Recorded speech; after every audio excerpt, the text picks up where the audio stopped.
Hey, what's up guys? Welcome to lesson 6 of our full stack MERN course. Today we're going to be applying the backend functions we made in our last video to our client-side React application.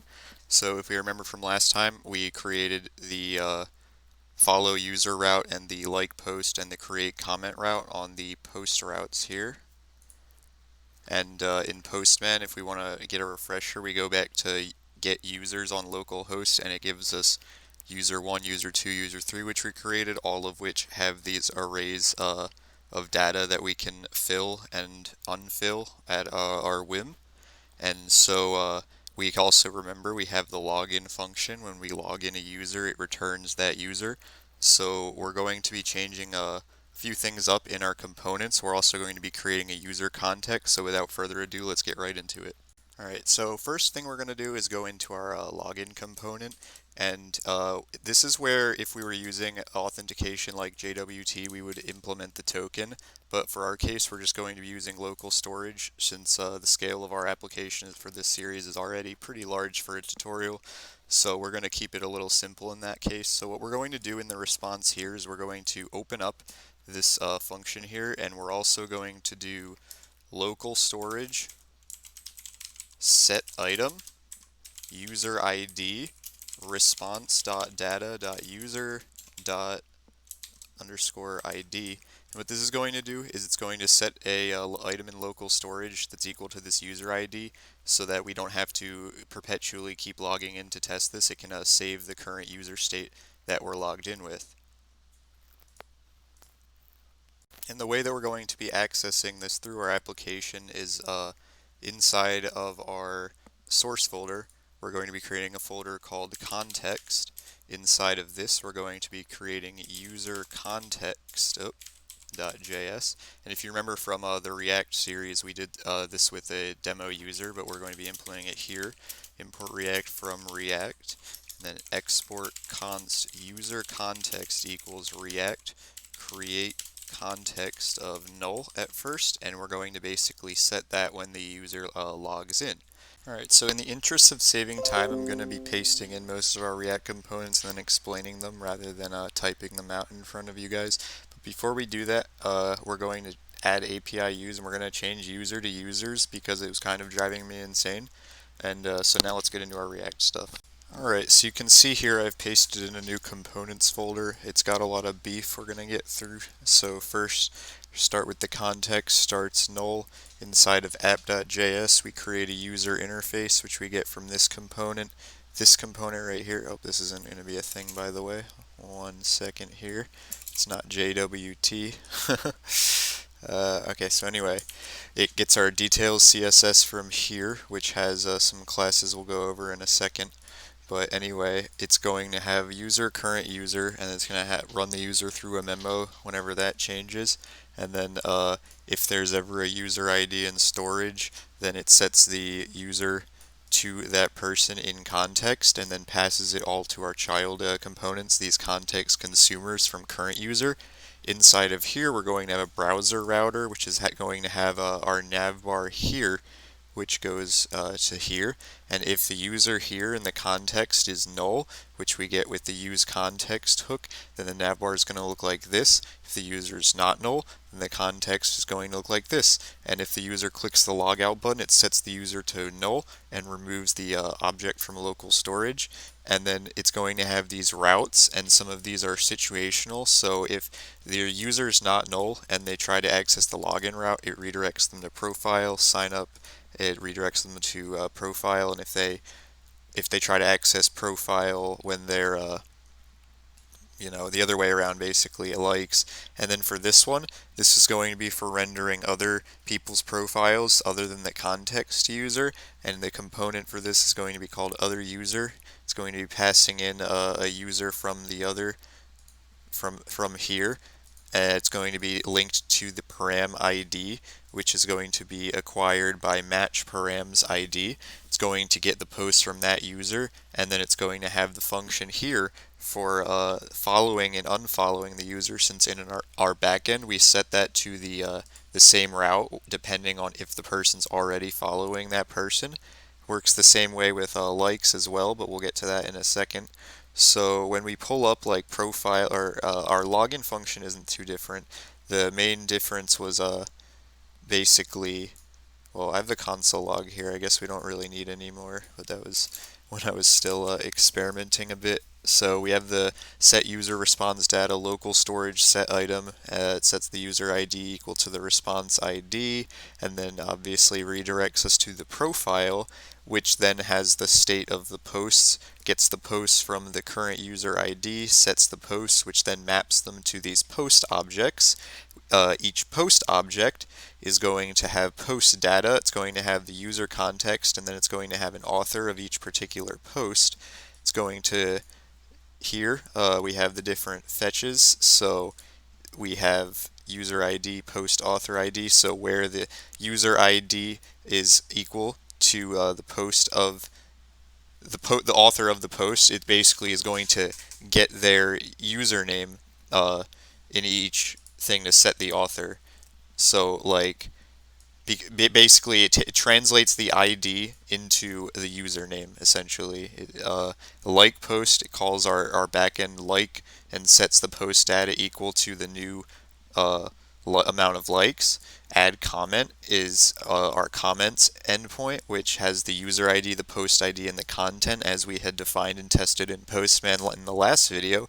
And then the final thing is the actual post, which has a title. It's got the link to the profile, which is the other user here, and then this is the author's name here. And then there's the button to like, which has the thumbs up button, and then it has the number of likes with that. And then there's a comment container and the ability to add comments. And so here we will have the following pages, which gets the posts of the users in the following array as well. And it flattens. We'll go over this in a second. For now, let's just see what we're looking at. So inside of our browser on the home page, we're rendering all the posts, and you can see each one of these individual posts that we made earlier is now displayed on our front end. Each one of these has a link to the user's page, and we're not logged in, so we can't like this now, but we can also see the comment that we made in Postman earlier from user 1 on user 3's post that says, "Hey, nice post, man." So now what we're going to do in the next section is log in and check the other pages that we made that are embedded within the user's object. Hey guys, one more thing before moving forward. Any place that you see post/get, I meant to write post/post, so just make sure that we change that in all the routes. Alright, so we're going to go here, we're going to click login. We're going to enter our username, user1, and we're going to enter our password, user1. We press login, we see user 1's profile, and now user 1 has no posts, but if we go back home now, we're logged in as user 1, so we'll be able to like a post. We can see the number is appended and the post is liked. And if we go into our liked post, and for now we're going to have to refresh this and then press liked post, we can see though that it comes up and it gets the update from the database. And it'll work the same way with following. So we can actually just check how the likes works first.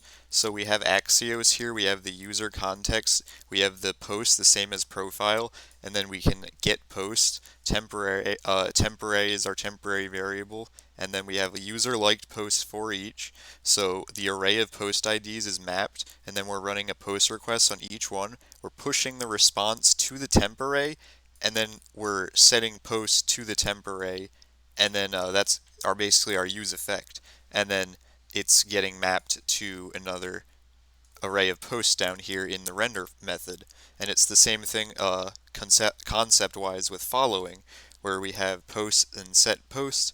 We have a URL here, we have a temp array, then for each person that the user is following, we're going to make a post request, and then we're going to push the response to the array, and then since we're getting a series of posts or a series of arrays, we're basically getting an array of arrays of posts. We want to flatten that out and make it just one array of posts by using the array.flat method, and then we're setting posts equal to the merged array. And then basically it's setting these posts equal to the posts of the people that the user is following. So now let's check other user here, and we can see, so we have another array of posts for the state.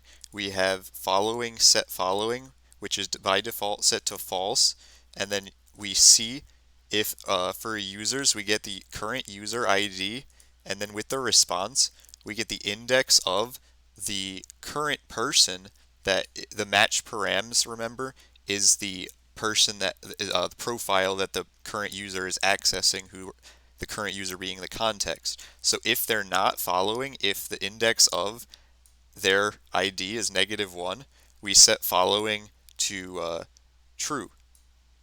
If it's not -1, we set following to true, because if it's not -1, that means it's in the array. But whereas if it's not in the array, we set it to false.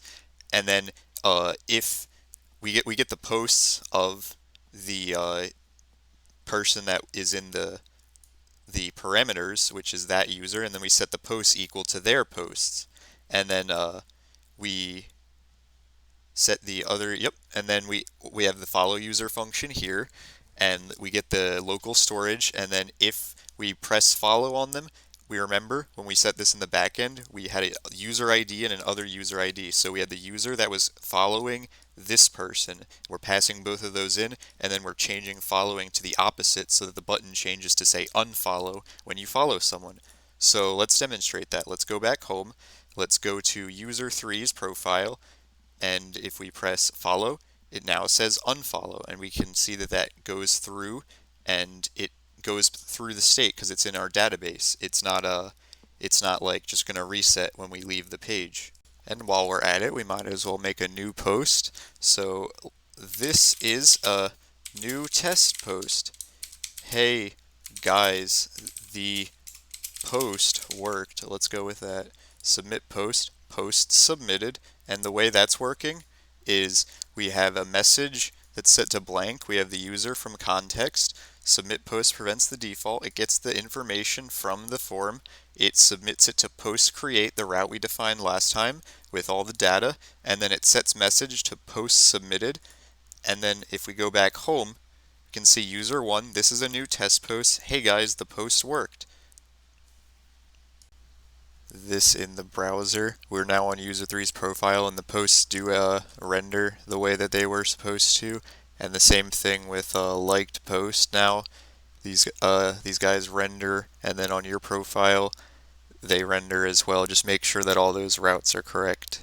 Alright, so that's all I've got for this video. In the next video, we're going to be going a little bit deeper into some back-end functions and MongoDB relationships.